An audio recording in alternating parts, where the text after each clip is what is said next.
Good morning, everybody. How's everybody doing? It's podcast movement evolution South by Southwest. We are joined by some lovely panelists with me, and welcome to a conversation about negotiation. Uh, to introduce them a little bit from my perspective, and then they'll introduce themselves, is we have a panel of people here that have facilitated hundreds of millions of dollars of deals for both brands, networks, and talent, and even software in this space. And if you've been in this industry for any time at all, you've realized that this industry is backed by people and your ability to negotiate with them to get something done and be productive. So, with me, we have my lovely friends, Alex, Annabelle, and Matt. Why don't you each introduce yourselves, give us a little bit of your background as both an individual and what your company does? Go for Yeah, it, yeah. go ahead. Hi, I'm Alex Cline, the COO of Paragon Collective. We are a network. We have about 40 shows we work with. Um, and yeah. And your career in negotiation in general. So, what does your network do? What did you do before you were there? So I've been in podcasting for 10 years at this point. Half of that was on the agency side. So I've worked with brands from like MeUndies, HelloFresh, um, and yeah, the other half of that I've been on the network side. So now I'm working with hosts and then working with agencies as well to get deals done. And yeah. Very cool. Annabelle? Hi, I'm Annabelle Garcia Eller. I am a podcast agent at the Gersh Agency. We represent talent across the board. So we represent actors, directors, we represent writers, below the line, podcasters, digital talent. It really kind of runs the gamut, and I get to work across very various verticals. So I work with digital talent. I work with talent that's strictly actors that are creating podcasts. I also work with comedians. I work with directors who are maybe dabbling in scripted work. So it really runs the gamut as to who I work with. But we've done deals that are in the millions of dollars in a single deal and millions of dollars annually for our podcasters. And that's really just a little bit about me. Perfect. I'm Matt Drangler. I run the partnerships team at Podscribe. Podscribe is the leading measurement, attribution, and incrementality platform in the digital audio ecosystem. We probably measure about half of the advertisers that are buying in the space. I have been focused on the podcast advertising world for over a decade now. Started a little company called Barometric, where we kind of created digital-based attribution. That later was acquired by Claritas. I joined another team, Podsights, that was later acquired by Spotify. I'm now here at Podscribe. I believe it to be the best product in the marketplace, probably the best service that we have in the marketplace.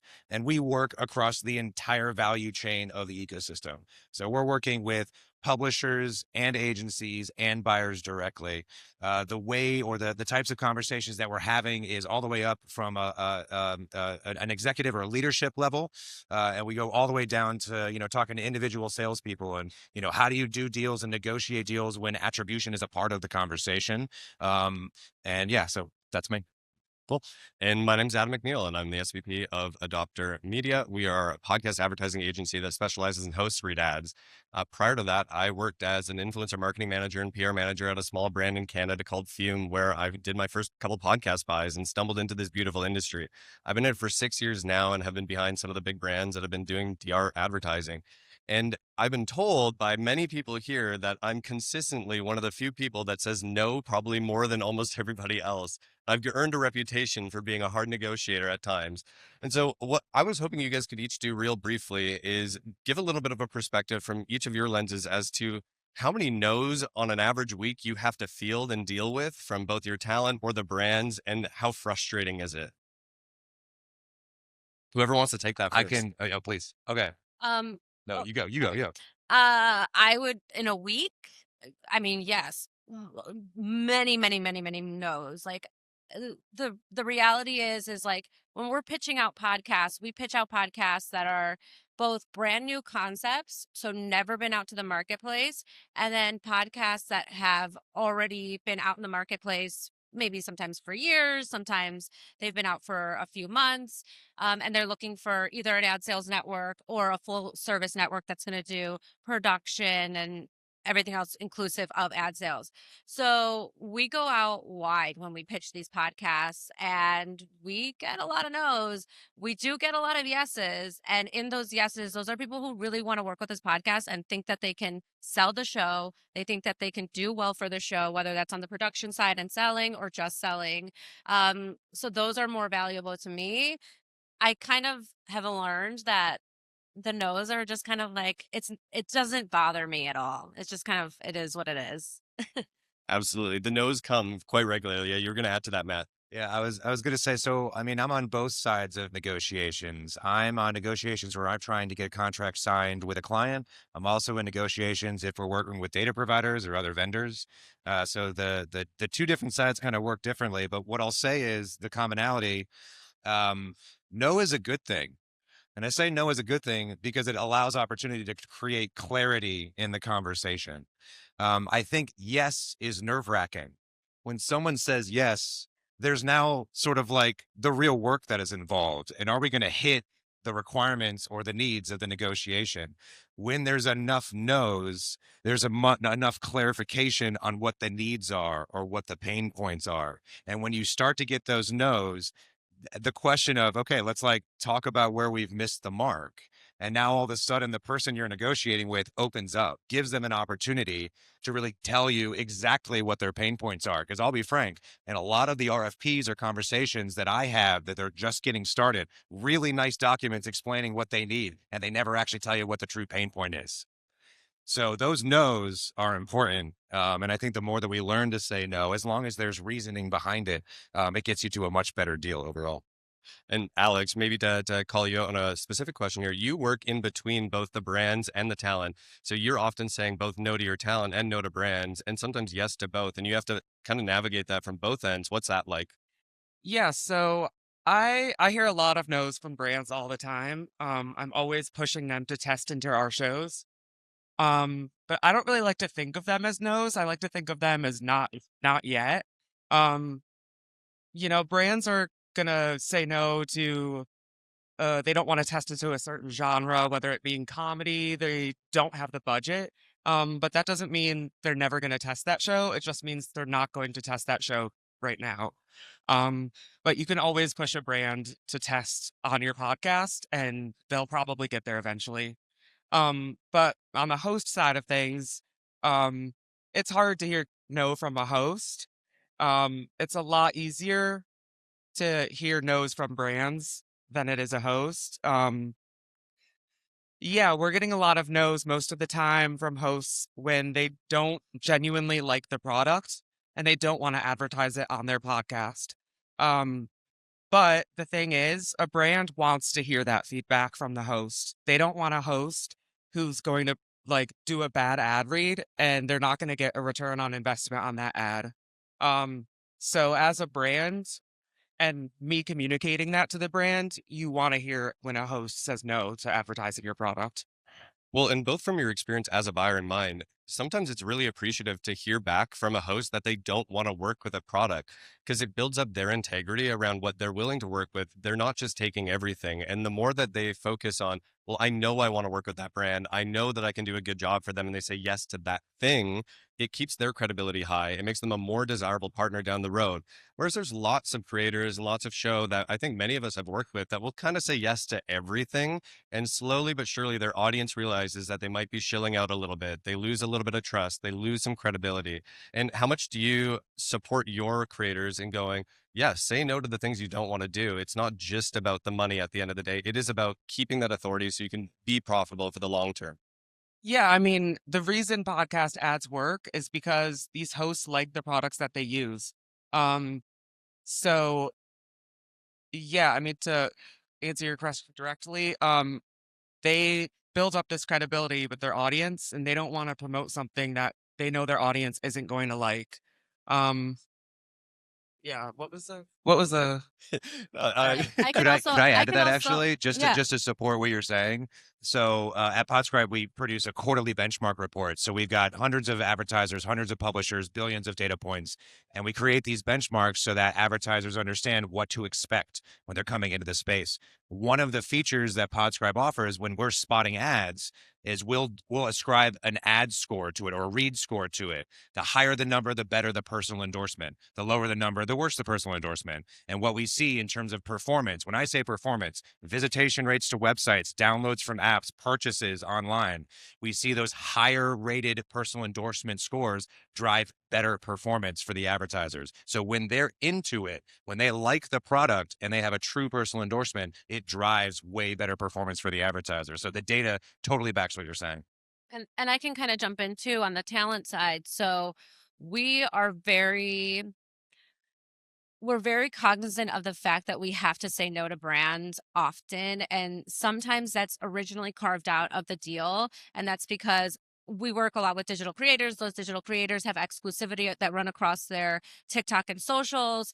And we're talking about brands that spend millions of dollars a year on their socials. So sometimes that's water brands, sometimes that's athletic greens, so like those things are exclusive to their socials, and those buys on audio, they have to make sense. So if it's another water brand, is it affiliated in some way to the other water brand? Because we can't be promoting on the podcast Coca-Cola, for example, and then on socials promoting Pepsi. Like, it doesn't make any sense. I also represent a lot of political creators, and with political podcasters, it is incredibly important that everything that they're reading for, they really feel is genuine. I think, like, I'll leave the political aside, but like I think we've seen advertisers sort of try to get onto political podcasts because obviously the numbers are fantastic, but I think that having that integrity of being really selective of what podcast reads you're willing to do that resonate with your audience, that means that those brands will be able to buy again because they're performing well on your podcast because they resonate with your audience. Yeah, and I have a personal story about this. We were developing a show with a female comedian, and I happened to be at her house. We were planning out how the show was going to work, and I was talking about the different brands I could get on her show. And one of them happened to be a vitamin company, and she was like, "Wait, I love this company. Take your phone out, follow me." So I started following her. She took me into her pantry, and she had a sack of this vitamin brand that's pretty popular on podcasts. And she made me take a video of her eating the vitamins, and she was shaking them around. I sent that directly to the brand, and before the show even launched, that company bought ad spots on her show because they knew she liked the product and they knew she could convert their audience to buying that product. That's awesome. To frame the rest of the conversation, we have 30 minutes left here, and what we want to do is have a dialogue around how can we get to yes from two sides of the industry. One from the advertiser side and where it's appropriate to say no to a brand, especially if you're a creator that's tuning in. Brands sometimes come in with big demands as to what they want, and it is your job to both protect your audience, protect your podcast, and to do a good job for that brand by saying no to the things that they might be overreaching on. We have great people here that have represented talent on that side that can speak to those things. Similarly, when is it an appropriate time to tell no to the creator when they're overreaching for things and we can help them get to a yes for a deal so that all parties win at the end of the day? As an industry, podcasting is still relatively young. We've been around for a while, and some of these individuals here have been around much longer than I have been. I'm young in this industry by contrast. They know so much more than I could ever know. But I do know that at the end of the day, there is never a black and white answer to a negotiation. There is never one way or the highway. It is about finding a great solution that both parties feel like they're going to benefit from and do something great. And to illustrate this well, I don't know how many of you went to Andy Grammer last night. It was lovely. I could not stay out the whole night. So I went back to my hotel room and I was watching clips of one of my favorite TV shows, Suits. If any of you have ever seen this show, there's an amazing scene that I recall very often in which Mike comes in to Harvey's office and he's upset and he's made a decision. And Harvey challenges him and says, when someone has a gun pointed at your head, what do you do? And Mike goes, well, You either do what they say or you get shot in the head. And Harvey goes, no, that's wrong. You can pull out a bigger gun. You can do this. You can grab the gun and shoot them. You can do 100 other things. There's never such a clear one-way answer. And so as we approach this dialogue, you'll learn some tools and strategies from some of the people that have been doing it for a long time. But know that if you're stuck in a position in negotiations and deals that you do, it's not always one way or the highway. Use some of the tools that we're going to talk through and provide to benefit yourself and partake in the great money that is coming into this industry. So to kick it off, we're going to talk about saying no to advertisers first, as we have some really good expertise here. If you could give a brief on a recent campaign or a buy or something that an advertiser has asked without naming any brand specifically, we'll keep them out. But if you've ever had to say no to a brand for something that they were overreaching on that was for their benefit and your creator, could you give a bit of a story, either Alex or Annabelle? Yeah, I work with a Peloton instructor. I think I could say that. Who I think with the exclusivities that he has with brands and also his own partnership with his work, like limit how many kinds of brands he can do within reason. Like that makes sense. Um, However, we got pushed a lot from a network asking us to do an ad read for this. And of course, they started upping the money because the more we said no, it just like kept upscaling. And for us, it was not a difficult thing to push back and say no. I mean, it's our job to protect our creators, and we're not going to inhibit them from making money in the future for one deal, no matter how much that deal is. We always present that to the client and say, like, hey, this is what's going on. But if it jeopardizes your future earnings, there's no reason to do that and to take it. And so for me, like, it's like I said, I'm so familiar and feel so comfortable with no, and so it's always a no. Well, Annabelle, what matters more to you and your talents, generally speaking? Is it the size of the deal or the quality of that partnership and what that looks like for your creator? Oh, quality of the partnership. 100%. I mean, the money is great. Like, we definitely want money. Everybody does. But if the usage, if the exclusivity is too aggressive, if the amount of content that they want them to do is too aggressive, like the ad reads are one thing, right? So if they're asking for, let's say, to be the sponsored brand on a podcast, well, that's a certain amount of money. However, if they're also asking for social and exclusivity, that doesn't make any sense, especially if a person has the kind of bandwidth and has the kind of followership that they're allowed to and can bring in multiple deals on their social feeds. So for me, it's not always the money, it's the quality of the brand. It is the potential of that brand as well. Like, is there a partnership that can be built beyond this? Is there going to be campaigns and live events? Like, I think we can use the brand Tart. We work with them a lot on the digital side, but there's a lot of events that happen for them and they fly creators out. So we're looking at the holistic thing. Like, how can this be a part of you as a podcaster, as a brand? How can we integrate this even further and build a partnership that, like, in 10 years you guys are creating new products together? So that's really the way that I think of it. And one of the, sorry to interrupt, but one of the things that I love from that is the concept of I can take a lot of money now and be a disappointment, or I can take the correct amount of money that makes sense for the engagement that creates a longer term partnership that drives more revenue over time in general. That's a great answer. I love. And to ditto on that, and then if you want to add to that, Alex, from a buying perspective, one of the things that we look at first whenever we're evaluating a show that's going to be a performer for one of our clients is what's their brand history like? Do they retain good partnerships with brands over the long term? It's like hiring someone. It's their job history. It's their resume. We want to see that you had a successful career at like-minded brands as the ones that I'm buying on behalf of. And if you can retain them well, you've shown to me that you value the brand. They value you. You've built a long-term partnership. You're probably a reliable partner. Let's do some business together and make something happen. Alex, do you have any other thoughts? Yeah, I mean, as a network, I would love to get the highest CPMs possible and present those to the hosts. I'd love to make the hosts as much money as possible. But we have to be realistic. Brands have budgets they have to work with. We brands need performance from these ads. So there are ways that you can make these ads and these partnerships a lot more valuable than just high CPMs.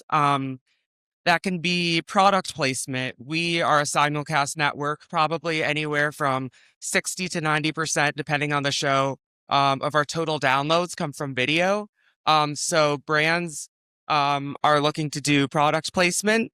If you think of a brand like Magic Spoon, they have beautiful packaging and they are in stores. So if you have a host where that box of Magic Spoon is in the background, the whole ad episode, they're going to see that. And the next time they're in Kroger or whatever grocery store, they're going to see that box and be like, oh, hey, Joe Santagato from Basement Yard is eating Magic Spoon. And that's going to connect in their brain. So that's a huge value add you can do that creates these relationships not only with the hosts but with agencies and the network as well.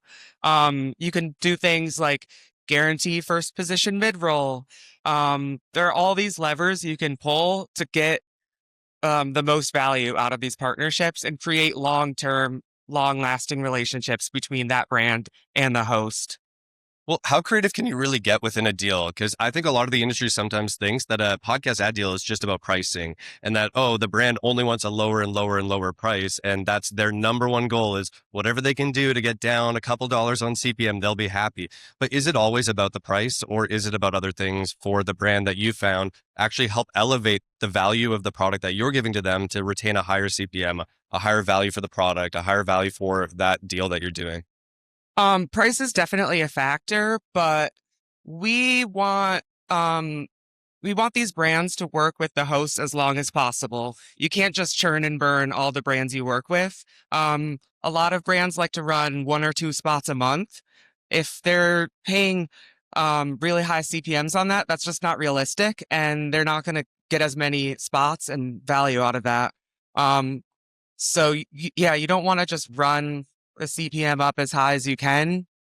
You want these brands to be working with you for years and years to come. I always like to say that like the best partnerships you don't even pay attention to. You just the hosts are running 1 or 2 spots a month. Everyone's making money. People are buying the product and it's just turnkey. You're not even paying attention to it at that point because everyone's happy. Yeah, Annabelle. And I'll add to that. So like one of the things that we see a lot that ups that CPM is the style that it's read in. So I love a comedian because comedians just like, they get into an ad read. Sometimes we're given a script and there are some brands that are very by the book and you have to read exactly what they're providing for you because of, if it's like Botox, like it has to be like by the book. However, if it's like Athletic Greens, I know that's the second time I use them, or like HelloFresh, then it's like add in your own flair. And so what I've seen a lot specifically with comedians is that those CPM rates go up because the brand does so well with them just because of the way that they read the ad, because they're passionate about it, because they like it and they enjoy it. And it's whether it's like saving them time or whatever, but like they like the brand and they read it like they like it. And that changes the CPM over time quickly, actually. I was going to throw out there another thought, which is why do CPMs go up and down? Yes, there is the concept of a buyer always wants to pay as little as possible. All right. A seller wants to make as much as possible. I think the most important thing to understand in those conversations is what is your KPI? If we understand the thing that the advertiser is trying to drive, that then anchors the conversation around what is your cost per acquired customer that you're trying to get. And your CPM is very much so dictating what that cost per acquired customer is. So if you can have an honest conversation with an advertiser from the publisher's perspective to understand what they're trying to drive, what their goals are, that kind of helps the quote unquote invisible hand and allows you to hit on a CPM that makes sense for both parties. Matt, I owe you a big thank you. You teed me up for my next conversation point here. And how transparent and honest are brands, generally speaking, with creators, and how much data do they tend to pass through? And do you wish it was more so that you could make better decisions? Yeah, I mean, I love providing as much feedback to the host as possible. You've probably gotten hundreds of emails from me at Adopter just asking how the performance is going on brand new tests.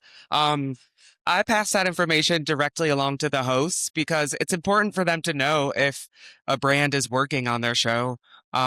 So yeah, I think it's very valuable to get that feedback from agencies and brands direct. Well, and for me, so I grew up brand side in the industry for a brand, and nobody told me I wasn't supposed to share data with the podcasters.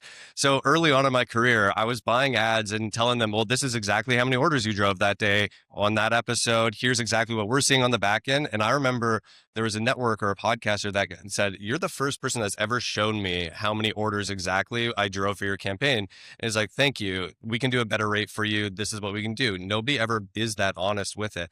And that was one thing I learned early in my career is the more that we can give to the creator as ammunition for the deal to say like, hey, this is what's going on right now. Maybe if we optimize this, it could improve. And they see the improvement, or they see, oh, it is a rate issue at the end of the day and we can renegotiate. They have higher trust and higher confidence that the brand isn't just trying to take advantage of them. And I think the narrative that's played out in most influencer marketing industries, podcasting is not unique in this way, is that it's pendulum swinged one way and the other, where maybe the brands are getting taken advantage of by the creators a little bit. Maybe the creators are getting taken advantage of by the brands. And the piece that keeps that going is a lack of transparency around the data and analytics there. And so to throw it right back to you for a second, Matt, this is something that Podscribe has put a lot of effort into, and much of your career has been around, is how do we get cleaner data, cleaner analytics, cleaner attribution, so that brands can be more equipped to see what's going on, but then inversely to give data back to the creators so that they know how to optimize around visit rates, conversion rates, ad load, all these things. I sort of have two different ways to answer this, but I think the first thing is I wish more people were like you, Adam. Thank you. I wish on the buyer side, the advertiser and agency side, that there was a willingness to share some of this data, because I think it creates better conversation, better partnership. The other thing that it allows everybody to do is to go tell their boss how good they're doing and where they stand, which at the end of the day, that's kind of what our goal is to make everyone we're working with look good and the money continues to flow. So that's one thing. I wish that buyers were a little bit more open with the data. Okay, so there's one aspect. I have another, but I don't know if anyone has any other thoughts. Do you want to add to that? You wanted to add one more thing there, it sounded like. I can dabble a little bit more. On the publisher side, there's interesting things that are going on in the space right now. Have we heard of video yet? And so all this conversation about video is starting to drive like minimum guarantee conversations. What I'm finding is that a lot of publishers are jumping into video, and it breaks the measurement ecosystem. And because it breaks the measurement ecosystem, you no longer can really have the conversation around, am I hitting your goals? And that's one of the things that I'm kind of finding in this space, which is sometimes, unfortunately, publishers are hurting themselves in being able to get the data because they're jumping into channels that aren't really yet measurable, that most performance marketers need to be able to measure to see if it's working. So that is one aspect. We work really hard to make sure that we can measure across every single channel within podcasting. Isn't it crazy to say? Like, the podcasting channel is an omni-channel channel, if I could say that, because it's video, it's connected TV. Yes, it's audio, it's streaming radio, it's all these different things. It's even Netflix now. And exactly, like Netflix, like holy cow, what are we talking about? But those are some of the things that we see on a day-to-day basis. And frankly, it makes conversations and negotiations break down because someone didn't say no because they didn't realize that it wasn't measurable. And when the campaign is up, they're like, how'd that do? And they go, we reached 1 million people. Cool. Did it drive conversions? I don't know.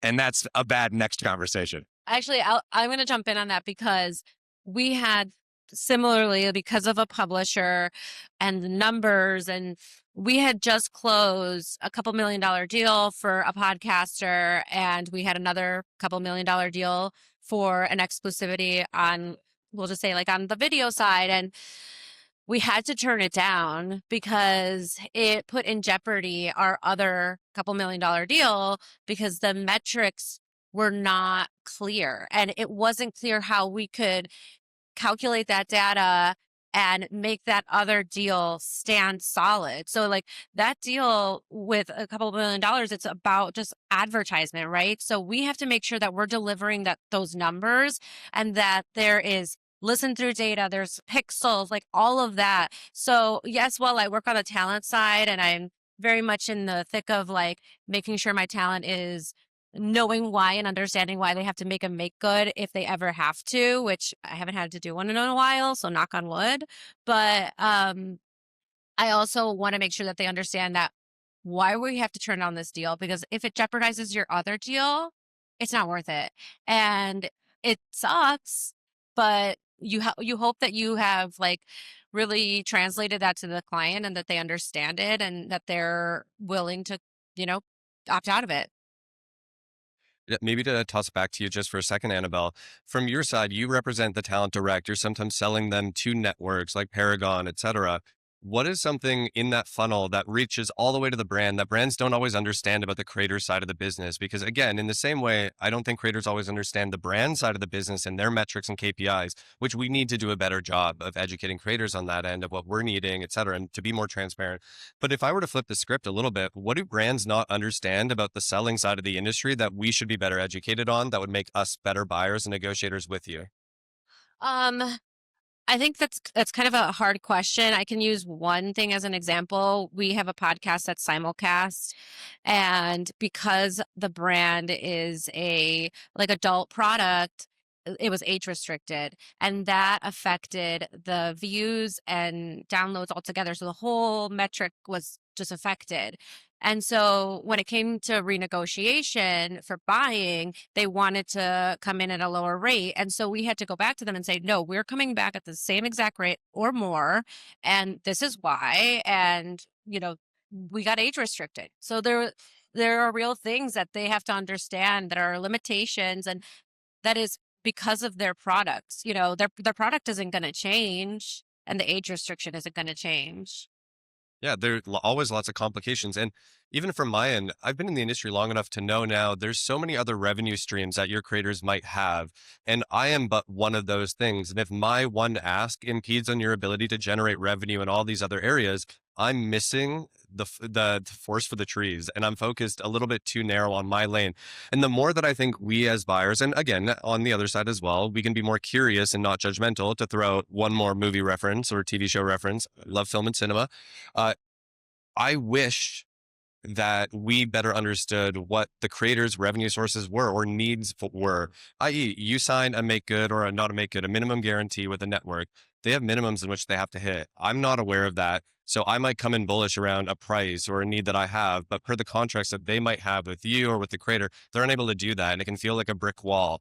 But oftentimes we don't know what we don't know. And those sorts of things can come back and be more communicative to buyers. And it can make us better, make us much more smarter about how we buy.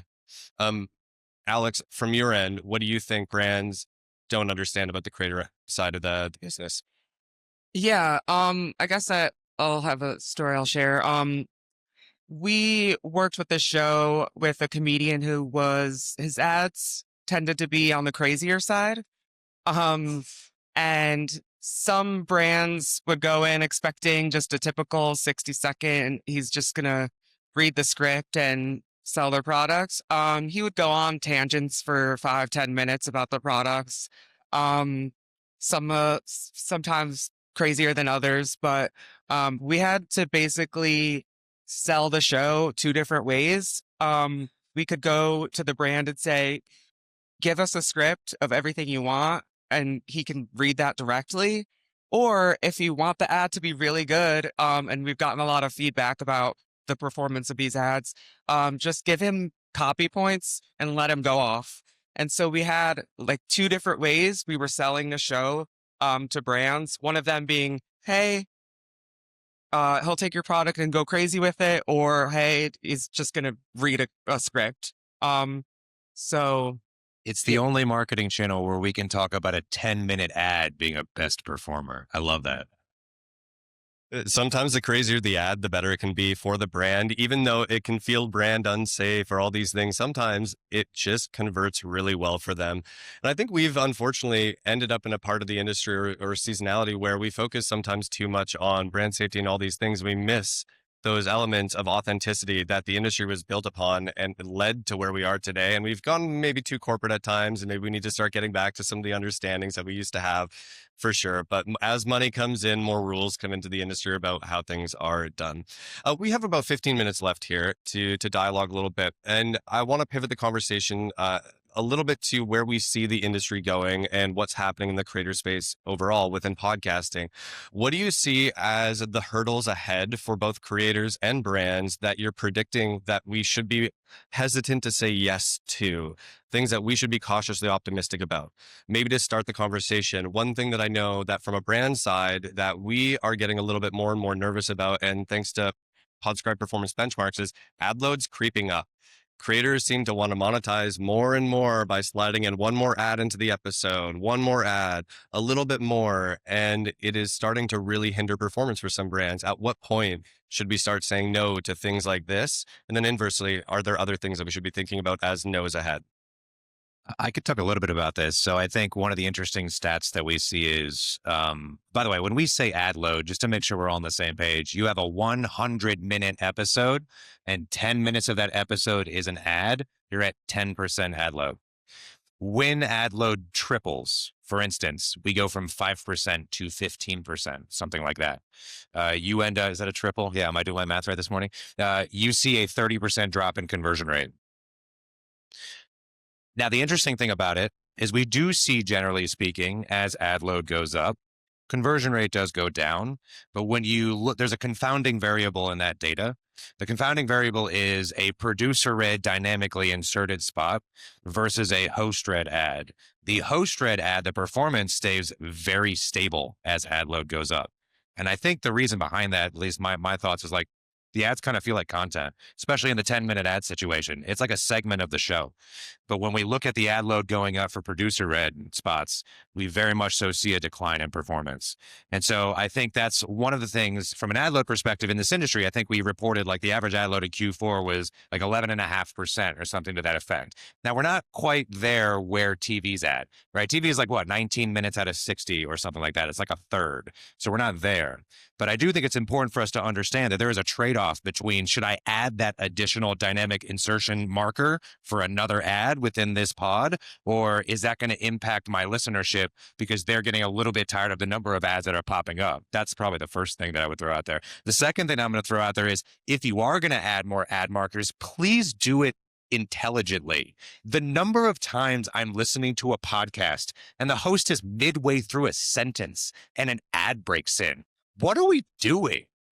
What are we doing? This is what's driving the audience away. So ad load, just the number, is not the full story, right? It's also the listener experience. And I think we forget that all the time. So saying no to just more dynamic markers is a good thing. Saying yes to smarter placement of those dynamic markers, we may be able to reach that like TV ad load number without losing our audience. And I want to add just one thing on that Please. because I worked with a client that I had to decline moving forward because, I got all her numbers. And for me, the first thing I do when I see all the numbers is I start doing math. I start doing math of like, okay, where are the CPMs? Where can we get? Because when I take it to an ad sales network, I have an expectation of how much this podcast can make. I have an expectation of if it's value, right? I don't want to take something out to market that I know I'm going to get a lot of passes on because there isn't a lot of value there. So, I had a conversation with the client and her expectation financially to what the numbers were so astronomically different. I was in shock, truthfully. And I asked her, how are you getting the numbers that you're getting? I'm trying to understand your math. I don't know if we're going to get there. Like, yeah. And her answer was, I have about 12 ads in my episode. And that is insane. This podcast is about 30, 40 minutes. That's an incredibly dense amount of ads. And all I could think was, that's why your numbers are stagnant. That's why you don't have growth. That's why you have issues kind of breaking that ceiling. And so, of course, you want to communicate that to the client because you're like, look, we got to clean some stuff up here. And oftentimes when you're in that position, you're kind of fighting a little bit of a battle because someone has already done something that they've seen successfully work for them. But you see the potential. You see, if we can clean this up a little bit, reduce these ads, maybe cut off how much you're making for maybe 6 months. Yeah. but you're growing those numbers, the value over time is going to be exponential. But that's a tough thing for somebody to pivot to.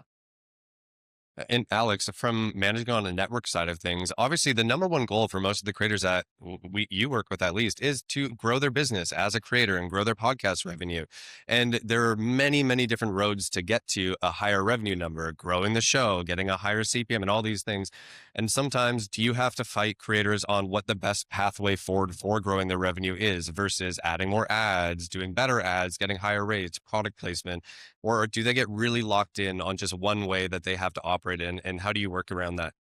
Yeah, so all of the hosts that we work with personally, they're really understanding and of the ad load, and they get that feedback. If we put too many ads in a show, hosts will hear it in their Instagram DMs, they'll see it on their YouTube comments. They're getting that feedback if you mess with too many ads in their show.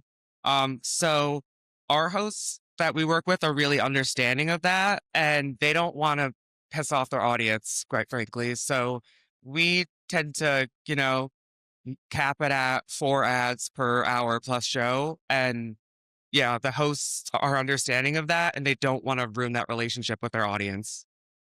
Ultimately, I think what all of us are trying to do at the end of the day and what we need to focus on is we are all sharing one big ecosystem where there are creators, there are brands, and there's a beautiful entity out there called the audience. And the audience is really what's driving all of this at the end of the day. They're the ones that are tuning into your content, giving you the opportunity to reach them. They're the ones that the brands are buying to reach through your voice, through the work that you're doing. And if we continue to prioritize them and the brand experience, the rest of us will all benefit. We all are building a better playground that we all get to play within as it booms and it's growing. This industry's been growing at a 30% year over year rate for the past 4 years. We're over a $4 billion industry now. And when I joined, it was like $500 million is what was coming into this space. It's crazy what has happened here. And so I think as we look ahead, we talked a little bit about ad load. Are there any other things that you see as hurdles that we're going to maybe have to get over via no's or yeses and to be more creative about solutions? And what are those things? Maybe Alex, if you have one that you want to talk about, or Annabelle. I get a lot more these days requests, not only for the podcast, but social channels. And that's becoming an issue because you have two different buckets. So I'm going to use HelloFresh as an example. HelloFresh has a budget for audio, very different from their social budget. Very different. You can get 10K for a 60-second story. You're not going to get that same 10K for a 60-second ad read. It's just not, the buckets are so different. They're vastly, astronomically different. And, we try our best. Whenever a network is selling ads for our podcasts, we try to provide them the social rates, but oftentimes what that just means is that they're declining, right? The social rate. And one of the main issues is that they're two separate departments that do not speak to each other. So it's not like you have a HelloFresh buyer that's cognizant of how much a social buy is and how much a podcast buy is. No, they are only siloed working on podcast or silo working on social, and those budgets never shall meet. And that is a big hurdle because, we have creators that have really great deals with their network. They are really successful on their podcasts, and then they get these wonderful opportunities with brands, but the percentage that the network is taking it's a very big percentage and not normal to how much we would customarily take for a brand on the social side or even activation side. So that's a hurdle that I'm constantly, I understand from your guys' perspective, the value, and I've always felt supported by networks whenever I'm like, this is the price. Like there's nothing we can do about that. Like if they can't buy it, they can't buy it. So we try our best, but it is a little bit of a missed opportunity then for the creator because, they're not going to be able to meet those budgets. Can I throw out there? I think one of the things that brings those two silos together is commonality in metrics. So if you have an opportunity to say the podcast drove a $5 cost per acquired customer, the social drove a $6 cost per acquired customer, that's a conversation that can be had across those two different organizations within the company. And now you can speak in the same language and say, maybe we should shift budget here or there, understanding how one performs better than another. That's one massive thing. Another massive thing is, these digital teams that are not the offline teams, or maybe sometimes not the team buying podcasts, these digital teams that spend billions and billions of dollars, they buy on an impression. You want to know what people buy in the podcast industry? They buy downloads, they buy views, and they buy plays. And what's the next video metric that's going to come out? So there is a little bit of a breakdown from a negotiations perspective when we're trying to compare podcasts to other channels, because we don't always speak in the same language. And I think it's one of the things that's kind of evolving within this industry. And it's something we should all be very mindful of, because the second that we, and I hate to use the term, like, fall in line with how others in the marketing ecosystem work, I think it will be even more beneficial for our industry, and we'll continue to see great growth. Cool. We have 5 minutes left, so I want to go through a quick rapid fire for each of you, and I didn't prep you for this question. So this is the question that we're going to end on. Is we've talked a lot about no's, but what is one thing you're saying hell yes to as we look ahead into the industry and where things are going for creators and for brands in general? What's one thing you want to say, hell yes, this is a great thing that's happening right now? Yo, I'll kick us off.